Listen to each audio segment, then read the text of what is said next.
of the film. Here are a few Rogue One Easter eggs you didn't notice. Oh, and if you haven't seen Rogue One yet, brace for impact, spoilers ahead. Blue Harvest. What is it with young rebels and blue milk? As a very young Jyn escapes her family's farm at the beginning of Rogue One, we see a glass of blue milk perched on a countertop, not unlike the questionable beverage that young Luke Skywalker had to endure in A New Hope. The blue mood juice also appears in Attack of the Clones. Presumably, the junk comes from banthas, but no one is free from it, even on planets where banthas aren't a native species. Someone is importing this junk. Forget about building a Death Star, just corner the blue milk market if you want to conquer the galaxy. Where there's a will? Back when Star Wars was just a shadow of an idea in the curly head of George Lucas, it was called Journal of the Whills. The concept of an ancient race of aliens deeply connected to the Force has floated around the Star Wars universe since the beginning. But nothing really definitive has been established about them, except for that they absolutely have nothing to do with Yoda's unknown species. Lo and behold, the desert city of Jeddah was actually home to the Temple of the Whills. Once guarded by the blind Chirrut Imwe and freelance assassin Baze Malbus, the bustling, mysterious city has super deep ties to the whole Jedi thing, which is reinforced by the fallen Jedi statues around the surface, and the fact that it's absolutely full of Kyber crystals, used to make lightsabers. Jeddah? Jedi? It can't be a coincidence. And now it's exploded.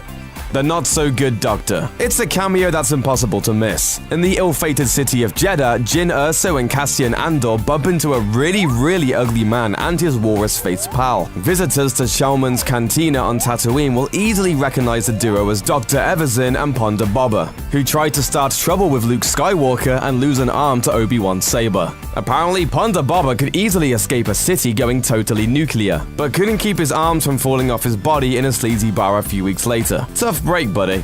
The worst job in the universe. Directing the as-yet untitled Star Wars Episode 8 would be a dream job for just about any director, and as you probably know, Rian Johnson scored the gig after directing a few episodes of Breaking Bad, and writing the screenplay for Episode 8. But he also got the absolute worst gig in the galaxy, standing next to the deadly, planet-destroying railingless laser shaft in the Death Star. I just want a railing, you know? One railing, right here. Yeah, I know. I've almost fallen over that thing so many times. It's a cameo we wouldn't even know about if Johnson didn't tell us at 2016 Star Wars Celebration in London. So let us not forget that not only did Galen Erso build a vulnerable exhaust port into the Death Star, but he subtly made these guys' lives a living hell. For the Rebellion! Budget Dedrick and cave monsters. There are a lot of scummy things going on in Saw Gerrero's ramshackle base, including but not limited to watching weird holoporn of dancing Twi'leks, which only reminds us of Grandpa Richie's dirty dalliances in the Forbidden Star Wars Holiday Special. We are excited, aren't we? But amid the many props and baubles found in the base is a very bootleg version of Dedrick, the holographic chess game found aboard the Millennium Falcon. This dollar store version uses actual physical pieces and not the high-tech animated holographic stuff, which is what you get when you blow your whole hologram budget on dancing girls. Also making an appearance in Gerrera's cave in especially Easter eggy form are creatures from director Gareth Edwards' 2010 film Monsters and his 2014 film Godzilla. The director told the Star Wars show that it wasn't even him being cheeky. These were slipped into Gerrera's cave by the crew. Like father, like son. Like all good supervillains, Darth Vader has to have a sweet and scary base. We've only really seen him hanging out on giant starships, but early concepts for the character place him in his very own Snake Mountain, by the name of Bast Castle, on the beaches of an acid rain planet called Vajun, where real estate is probably cheaper than Detroit. While Rogue One flips the script a bit, and thankfully his base doesn't just look like a giant version of his own helmet, because that design was stolen by the Legion of Doom. Vader apparently chills on a fiery lava planet, which is presumably Mustafar, the very same place he lost most of his body parts and caught on fire courtesy of Obi-Wan Kenobi, because there's nothing like building a home on the shores of the lake where your humanity and dignity drowned.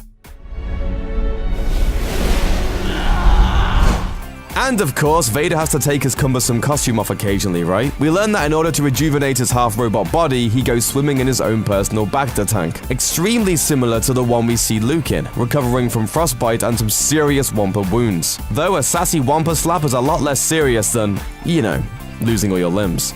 The Rebels connection. Early intel for Rogue One was adamant about the film having nothing to do with the ongoing animated series Rebels, but now that seems like a bit of a misdirection for a few reasons. First, it looks a lot like the Rebel ship Ghost is spotted among the fighters during the film's final battle, indicated by the unique pattern of lights on the rear of the ship. There aren't too many ship's butts that look like a surprise clown, but the Ghost is one of them. Second, the name General Syndulla is mentioned, and unless Syndulla is the Jones or Smith of the galaxy, that would have to be Hera Syndulla, the captain of the Ghost. Some viewers have also speculated on the use of the name Blacksaber as one of the Empire's projects, mentioned as Jyn is searching the archives and just before she lands on the file she's searching for, Stardust. While there are a lot of sabers in the universe, the Darksaber is an ancient Jedi artifact once stolen by the Mandalorians and then wielded by Darth Maul. And yes, it has a black blade. Blacksaber could refer to just about anything though, from Darth Vader's harrowing, hellish home, to an undisclosed death weapon, to Grand Moff Tarkin's favorite pie recipe. Time will tell.